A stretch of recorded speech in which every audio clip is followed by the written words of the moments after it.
இலங்கையை அதிர்ச்சிக்குள்ளாக்கிய பௌத்த பிக்குகளின் செயல், தேரர்களோடு அனுரவின் அவசர சந்திப்பு. சமகால அரசாங்கத்துக்குள் நடக்கும் திருகுதாளங்கள், கடுமையாக சாடும் ராஜபக்சக்கள். நிதியமைச்சின் செயலாளரின் வீட்டை எரிக்க திட்டமிட்ட சுகீஸ்வர பண்டார துரத்தி அடிக்கப்பட்டதன் பின்னணி. கட்டுநாயக்காவில் சிக்கிய 22 தேரர்கள், அடுத்தடுத்து அம்பலமாகும் அதிர்ச்சி தகவல்கள். மீசாலையில் ஜனாதிபதி அடிக்கல் நாட்டிய வீடு பயனாளிகளிடம் கையளிப்பு. அர்ச்சுனா ராமநாதனுக்கு எதிராக மனித உரிமை ஆணைக்குழுவில் முறைப்பாடு. லஞ்ச ஊழல் ஆணைக்குழுவில் 3 மணி நேரம் வாக்குமூலம் வழங்கிய மைத்ரி. சிவில் சமூகத்தின் கூட்டு முயற்சி குறித்து யாரும் அஞ்ச தேவையில்லை, தமிழ் சட்டத்திறனிகள் பேரவையின் முயற்சியை அது பலப்படுத்தும். கஜேந்திரகுமார். படுகொலை செய்யப்பட்ட சிரேஷ்ட ஊடகவியலாளர் தராக்கி சிவராமின் 21வது ஆண்டு நினைவேந்த நிகழ்வு மட்டக்களப்பில் நடைபெற்றது. குறித்த நிகழ்வு காந்தி பூங்காவில் அமைந்துள்ள படுகொலை செய்யப்பட்ட ஊடகவியலாளரின் ஞாபகார்த்த நினைவு தூபியில் நேற்று இடம்பெற்றது. என்போது சிவராமின் உருவப்படத்துக்கு மட்டக்களப்பு மாநகர மேஜர் சிவம் பாக்கியநாதனும் சிரேஷ்ட ஊடகவியலாளர் துரைரத்னமும் இணைந்து மலர் மாலை அணிவித்தனர். கிழக்கு மாகாண ஊடகவியலாளர் ஒன்றியம், மட்டு ஊடக மையம் ஆகிய ஊடகமைப்புகளின் ஏற்பாட்டில் இடம்பெற்ற நிகழ்வில் மட்டக்களப்பு மாநகர மேஜர் சிவம் பாக்கியநாதன் ஆகியோர் கலந்து கொண்டிருந்தனர். தொடர்ந்து ஈகைச்சுடர் ஏற்றப்பட்டு மலரஞ்சலி செலுத்தி அகவணக்கம் செலுத்தப்பட்டது. பின்னர் சிவராமின் ஊடக பணி தொடர்பில் சிரேஷ்ட ஊடகவியலாளர் பேரின்பராசா, துரைரத்னம் மற்றும் கிழக்கு மாகாண ஊடகவியலாளர் ஒன்றியத்தின் தலைவர் சக்திவேல் ஆகியோர் உரையாற்றினர். தேசிய ஒற்றுமை மற்றும் நல்லிணக்கத்துக்கான பணியகத்தின் தலைவருடன் நடைபெற்ற சந்திப்பு இடம்பெற்றது. இந்த சந்திப்பு நேற்று கட்டைக்காடு பங்கு சந்தை வசந்தன் தலைமையில் கட்டைக்காட்டில் இடம்பெற்றதாக தெரிவிக்கப்படுகிறது. இதன்போது வடமராட்சி கிழக்கு தேசிய பூங்கா அமைப்பதற்கு அபகரிக்கப்பட்டுள்ள காணிகளை விடுவிக்க நடவடிக்கை எடுக்குமாறு தேசிய ஒற்றுமை மற்றும் நல்லிணக்கத்துக்கான பணியகத்திடம் பிரதேச மக்கள் கோரிக்கை விடுத்தனர். தங்களது பிரதேசத்தில் பாரம்பரியமாக நன்னீர் மீன்பிடியில் ஈடுபட்ட கடல்நீர் ஏரிகளும் 800 ஏக்கருக்கு மேற்பட்ட வயல்நிலங்களும் வனஜீவராசிகள் திணைக்களத்தால் அபகரிக்கப்பட்டுள்ளதாக அவர்கள் தெரிவித்தனர். மேலும் தங்களது அன்றாட சமையல் தேவைகளுக்கு கூட விறகு பெற முடியாத நிலை ஏற்பட்டுள்ளதாக கூறியுள்ளனர். இதேபோல் தங்களது சொந்த காணிகளில் உள்ள பனைமரங்களிலிருந்து பனைமட்டைகள் பெற்றுக்கொள்ள தடை விதிக்கப்பட்டுள்ளதாகவும் இதனால் பலர் கைது செய்யப்பட்டு சட்ட நடவடிக்கைகளுக்கு உட்படுத்தப்பட்டுள்ளதாக அவர்கள் தெரிவித்தனர். இந்த நிலையை மாற்றி சம்பந்தப்பட்ட காணிகளை விடுவிக்க நடவடிக்கை எடுக்குமாறு அவர்கள் கோரிக்கை விடுத்தனர். மேலும் வனஜீவராசிகள் பாதுகாப்பு பிரதேசமாக அறிவிக்கப்பட்டுள்ள தாளையடி சுண்டிக்குளம் வீதியை புனரமைப்பதற்கும் வனஜீவராசிகள் திணைக்களம் அனுமதி வழங்கவில்லை என அவர்கள் குற்றம் சாட்டியுள்ளனர். இதேவேளை வேலன் சுவாமி கருத்து தெரிவிக்கையில், இலங்கை அரசாங்கத்தினால் அபகரிக்கப்பட்டுள்ள காணிகள், குறிப்பாக படையினரால் ஆக்கிரமிக்கப்பட்டுள்ள காணிகளை இதுவரை விடுவிப்பதற்கான எந்த நடவடிக்கைகளையும் அனுர அரசாங்கத்தால் மேற்கொள்ளப்படவில்லை. படையினருக்காக சுவீகரிக்கப்பட்ட காணிகளில் படையினரை விவசாயம் செய்து அந்த உற்பத்திகளை மக்களுக்கே விற்பனை செய்கின்ற நிலை காணப்படுகிறது. தையிட்டி ஆக்கிரமிப்பு உட்பட அரசால் மேற்கொள்ளப்பட்ட அபகரிப்புகளில் ஒரு துண்டு நிலம் கூட மக்களிடம் மீள் ஒப்படைக்கப்படவில்லை. அத்துடன் அரசியல் கைதிகளை விடுவிப்பதற்கான எந்த நடவடிக்கையும் அவர்கள் மேற்கொள்ளவில்லை.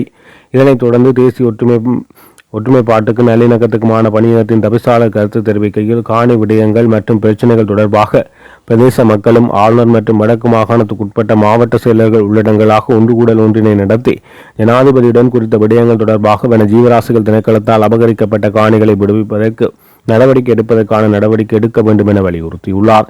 இதேவேளை வன ஜீவராசிகள் திணைக்களத்தால் தேசிய பூங்காவுக்காக சுவீகரிக்கப்பட்ட வடமராட்சி கிழக்கு பிரதேச மக்களுடைய அனைத்து காணிகளும் விடுவிப்பதற்கு ஏதுவாக குறித்த 2015ஆம் ஆண்டு வெளியிடப்பட்ட வட்டமானி ரத்து செய்யப்பட வேண்டும் என அவர் தெரிவித்தார். யாழ்ப்பாணம் பெரியபலான் பகுதியில் இடம்பெற்ற காணி தொடர்பான தகராறு சம்பவம் ஒன்று தொடர்பில் பாராளுமன்ற உறுப்பினர் அர்ச்சுனா ராமநாதனுக்கு எதிராக மனித உரிமை ஆணைக்குழுவில் யாழ்ப்பாண பிராந்திய அலுவலகத்தில் முறைப்பாடு பதிவு செய்யப்பட்டுள்ளது. யாழ் பெரியபலான் பகுதியில் கடந்த சனிக்கிழமை காணிப்பிணக்கு தொடர்பில் அர்ச்சுனாவுக்கு மற்றொரு தரப்பினருக்கு பாய்தர்க்கம் ஏற்பட்ட சம்பவம் நாடளாவிய ரீதியில் பேசுபொருளானது. இந்த நிலையில் பாய்தர்க்கம் முற்றியதோடு அர்ச்சுனா ராமநாதன் வைத்திருந்து தனது கைத்துப்பாக்கியை காட்டி மத்திய தரப்பினரை உயிரச்சுறுத்தல் விடுத்திருந்தார். இது தொடர்பான காணொலி வெளியாகி பெரும் பரபரப்பை ஏற்படுத்திய நிலையில் சம்பவம் தொடர்பில் பாதிக்கப்பட்ட தரப்பினர் மனித உரிமை ஆணைக்குழுவின் யாழ் பிராந்திய அலுவலகத்தில் முறைப்பாடு ஒன்றை பதிவு செய்துள்ளனர். மேலும் சம்பவத்தின் போது அர்ச்சுனாவின் தாக்குதலுக்குள்ளான இளைஞர் ஒருவர் யாழ் போதனா வைத்தியசாலையில் சிகிச்சைக்காக அனுமதிக்கப்பட்டுள்ளதாக முறைப்பாட்டில் தெரிவித்துள்ளார். குறித்த சம்பவம் தொடர்பில் அர்ச்சுனா மற்றும் மத்திய தரப்பினரைச் சேர்ந்த பெண்ணொருவர் இடம்பெற்ற விசாரணைகளின் பின்னர் இன்றைய தினம் வரை விளக்கமறியலில் தடுத்து வைக்க உத்தரவு பிறப்பிக்கப்பட்டுள்ளமை குறிப்பிடத்தக்கது. உமாவுயா பல்நோக்கு திட்டத்தின் கீழ் மேற்கொள்ளப்பட்ட குறிப்பிட்ட கொடுப்பனவு ஒன்று தொடர்பாக வாக்குமூலம் வழங்குவதற்காக முன்னாள் ஜனாதிபதி மைத்ரிபால சிறிசேன நேற்று லஞ்ச ஊழல் விசாரணை ஆணைக்குழுவுக்கு அழைக்கப்பட்டார். காலை 9:30 மணியளவில் ஆணைக்குழுவுக்கு வருகை தந்த அவர் சுமார் 3 மணித்தியாலங்கள் வாக்குமூலம் வழங்கிய பின்னர் பிற்பகல் 12:30 மணியளவில் அங்கிருந்து வெளியேறினார்.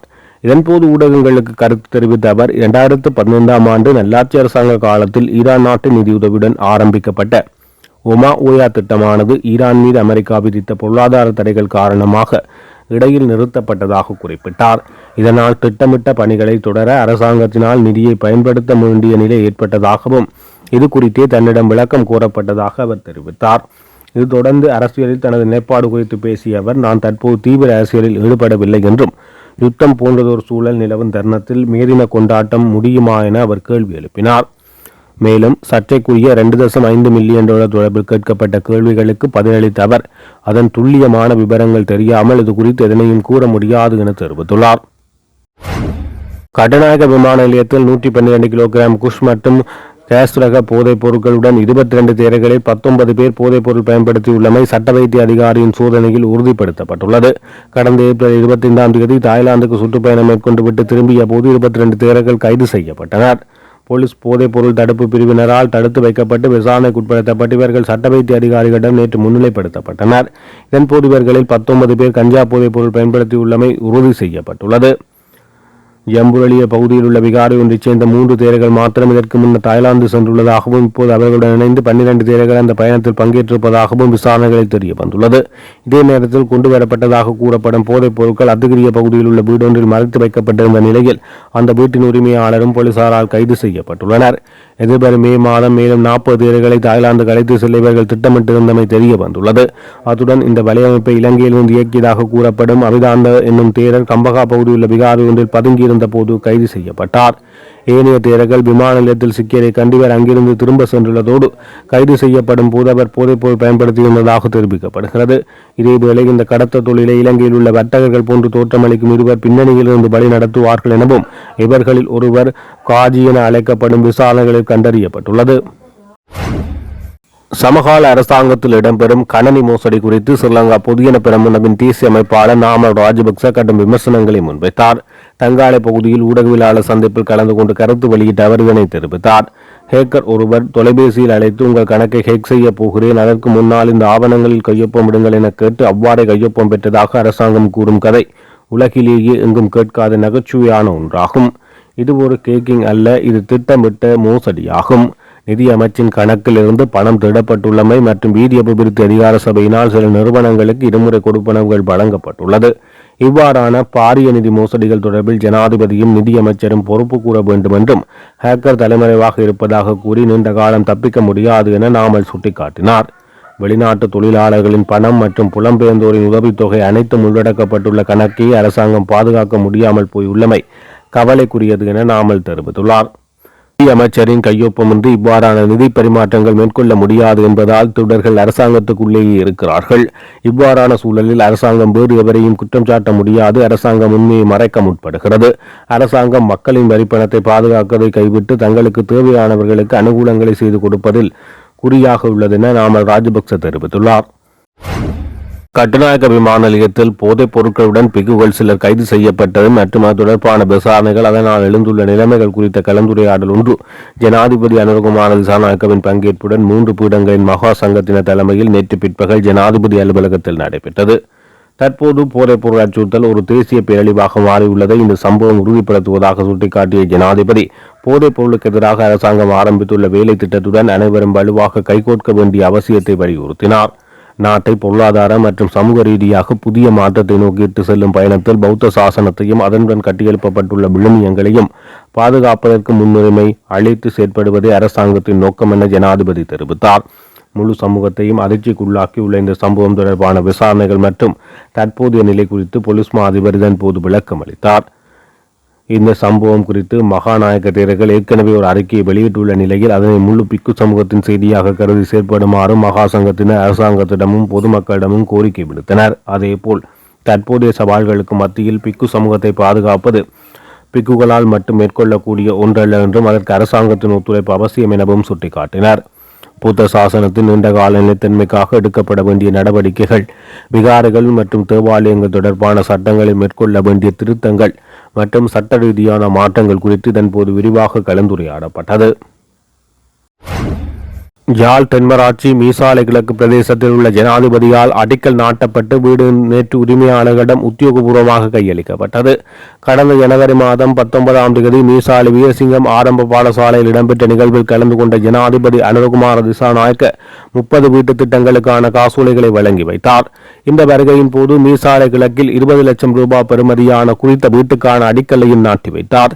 இந்த நிலையில் அமைச்சர் ராமலிங்கம் சந்திரசேகர், பாராளுமன்ற உறுப்பினர் கருணநாதன் இளங்குமரன் ஆகியோர் புதிய வீட்டை பயனாளிகளிடம் உத்தியோகபூர்வமாக கையளித்தனர். இந்த நிகழ்வில் தென்மராட்சி பிரதேச செயலாளர் பிரான்சிஸ் சந்திரா சத்யசூரி, யாழ் மாவட்ட ஒருங்கிணைப்பு குழு தலைவர் இணைப்பாளர் சுந்தரமூர்த்தி கபிலன், தேசிய மக்கள் சக்தியின் தென்மராட்சி அமைப்பாளர் காரலசிங்கம் பிரகாஷ் உட்பட பலர் கலந்து கொண்டனர்.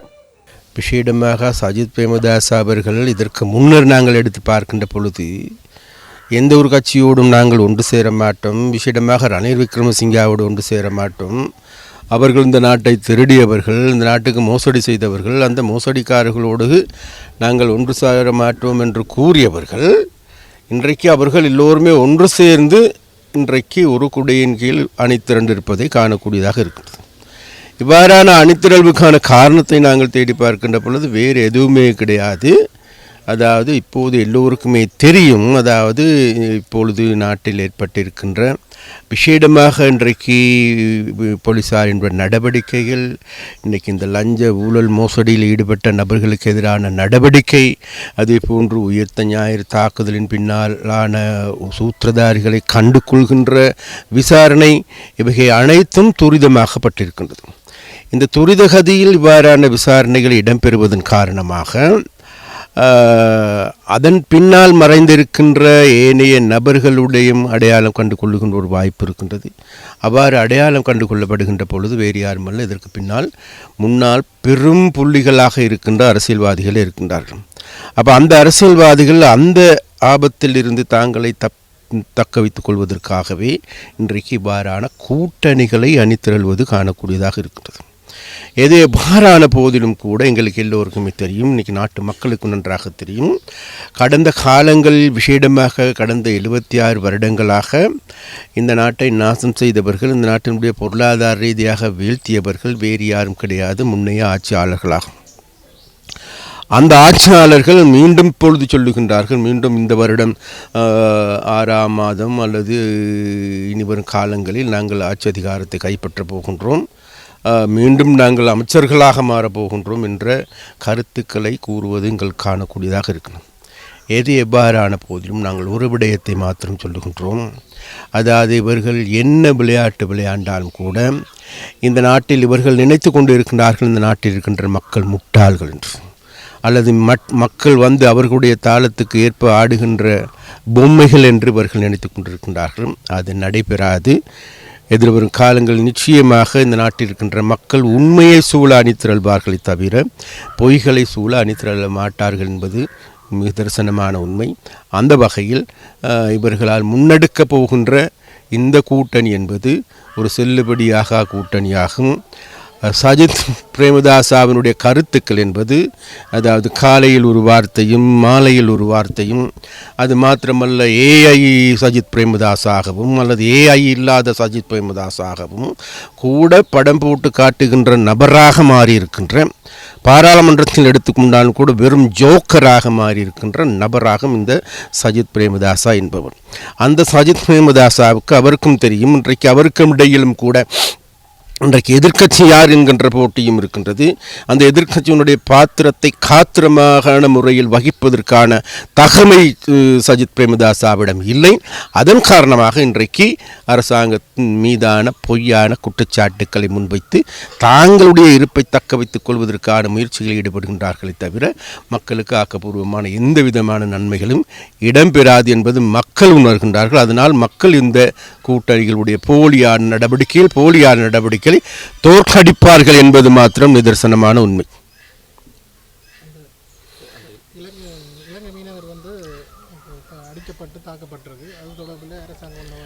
நிச்சயமாக, அதாவது மீனவர்கள், அதாவது உங்களுக்கு எல்லோருக்குமே தெரியும், எங்களுடைய கடல் பரப்புக்கு வந்து இந்திய மீனவர்கள் எந்த அளவு அட்டூழியம் புரிகின்றார்கள், அட்டகாசம் செய்கின்றார்கள் என்பது முழு நாட்டுக்கும் முழு உலகத்துக்குமே தெரிந்தபடியும்.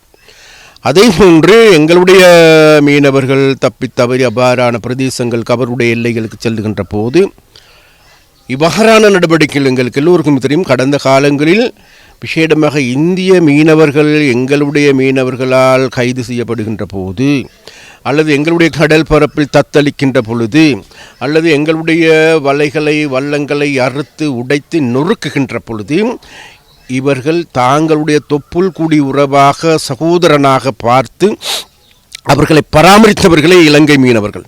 அவ்வாறு இருக்கின்ற பொழுது எங்களுடைய கடல் எல்லைக்குள் புகுந்து ஆயிரக்கணக்கான படகுகள் மூலமாக எங்களுடைய கடல் வளத்தை சூறையாடுகின்ற நபர்கள் இன்றைக்கு எங்களுடைய ஒரு நபரை கைது செய்து அல்லது அவரை கடுமையாக தாக்கியிருக்கின்றார்கள். அந்த கடுமையான தாக்குதலுக்கு எங்களுடைய வன்மையான கண்டனத்தை நாங்கள் தெரிவிக்கின்றோம். இது தொடர்பாக இந்திய உயர் அதிகாரிகளோடும் இந்திய மீன்பிடித்துறை சம்பந்தமான அதிகாரிகளோடும் பேச்சுவார்த்தையில் இப்பொழுது நாங்கள் ஈடுபட்டு வருகின்றோம். நியமிக்கப்பட்டிருக்கும் ஈழத்தமிழர் அரசியலமைப்பு நிர்ணய பொதுசபை வழிநடத்தல் குழுவின் செயற்பாடு தமிழ் சட்டத்தரணிகள் பேரவையின் ஒற்றுமை முயற்சியை மேலும் பலப்படுத்துவதாகவே அமையும் என சுட்டிக்காட்டியுள்ள தமிழ் தேசிய மக்கள் முன்னணியின் தலைவரும் பாராளுமன்ற உறுப்பினருமான கஜேந்திரகுமார் பொன்னம்பலம், தமிழ் சட்டத்தரணிகள் பேரவை மற்றும் தமிழரசு கட்சி, ஜனநாயக தமிழ் தேசிய கூட்டணி என்பன கூட்டு முயற்சியில் பங்களிப்பு செய்ய விரும்பினால் அவர்களுக்கான கதவு எப்போதும் திறந்தே இருக்கும் என அழைப்பு விடுத்தார். இனப்பிரச்சினைக்கான தீர்வு மற்றும் அரசியலமைப்பு உருவாக்கம் ஆகிய விவகாரங்களில் தமிழ் தேசிய அரசியல் கட்சிகளை ஒருமித்த நிலைப்பாட்டுக்கு கொண்டு வரும் நோக்கில் தமிழ் சட்டத்தரணிகள் பேரவையினால் கடந்த மார்ச் 2ஆம் தேதி மற்றும் இம்மாதம் 9ஆம் தேதிகளில் கொழும்பில் ஏற்பாடு செய்யப்பட்டிருந்த 2 சந்திப்புகளில் தமிழ் தேசிய கட்சிகளின் பிரதிநிதிகள் கலந்து கொண்டிருந்ததுடன் அவர்களுக்கு இடையில் பொது இணக்கப்பாடுகளும் எட்டப்பட்டது. இருப்பினும் தமிழ் தேசிய பேரவையினால் கடந்த பிப்ரவரி 15ஆம் தேதி நடாத்தப்பட்ட கூட்டத்தின் பிரகாரம் இனப்பிரச்சினைக்கான தீர்வாக தமிழர் தரப்பின் நிலைப்பாட்டினை கூட்டாக முன்வைப்பதற்கான தீர்வு திட்ட வரைவை தயாரிப்பதற்கும் அதனுடன் தொடர்புடைய செயற்பாடுகளை முன்னெடுத்து செல்வதற்கும் அரசியல் தலைவர்கள், சிவில் சமூக பிரதிநிதிகள் மற்றும் துறைசார் நிபுணர்கள் உள்ளிட்ட 28 பேர் அடங்கிய ஈழத்தமிழர் அரசியலமைப்பு நிர்ணய பொதுசபை வழிநடத்தல் குழு நியமிக்கப்பட்டிருப்பதாக குறிப்பிட்டு ஈழத்தமிழர் அரசியலமைப்பு நிர்ணய பொதுசபையின் ஒருங்கிணைப்பாளர் கலாநிதி விக்னேஸ்வரனால் கடந்த 17ஆம் தேதி அறிக்கை ஒன்று வெளியிடப்பட்டது. இருப்பினும் மேற்குறிப்பிட்டவாறு புதிதொரு குழுவை நியமிப்பது தமிழ் சட்டத்தரணிகள் பேரவையினால் முன்னெடுக்கப்பட்டு வரும் ஒற்றுமை முயற்சியை பாதிக்கும் என அம்முயற்சியில் பங்கெடுத்திருக்கும் இலங்கை தமிழரசு கட்சி மற்றும் ஜனநாயக தமிழ் தேசிய கூட்டணி என்பது விசனம் வெளியிட்டது.